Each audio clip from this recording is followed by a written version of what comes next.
At Tuesday's Apple event in Cupertino, California, Apple retail chief Angela Arendts revealed that the Apple Store has gone the way of the headphone jack.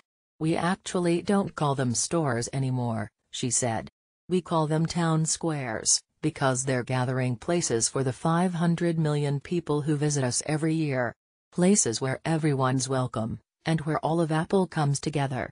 Apple's other language drives toward the claim, with plazas and forums to complement the sale of the new $1,000 iPhone X. "We're going to open Apple Town Squares in cities around the world. A store is not a town square. A store belongs to a company that wants your money, a town square to a government that serves you. But the idea is of a piece with retail trends, and has long been evident in Apple's preference for doing business in grand, pseudo-public spaces, an old post office, a train station. In May, as the company honed its plans to restore Washington, D.C.'s Carnegie Library, The Washington Post's Jonathan O'Connell described some of the proposed changes where the Carnegie Library once housed the city's book collection. Apple plans a Genius Grove, a tree-lined sales floor where company reps will demonstrate how to maximize Apple products for music, photography or other passions. What long ago were reading rooms would become places to browse and sample Apple products. It is in some ways a fitting succession. The tycoons of America's second Gilded Age inherit the intellectual and civic spaces of its first. When Amazon CEO Jeff Bezos bought The Washington Post in 2013, The Atlantic's James Fallows wrote, "Let us hope that this is what the sale signifies, the beginning of a phase in which this Gilded Age's major beneficiaries reinvest in the infrastructure of our public intelligence."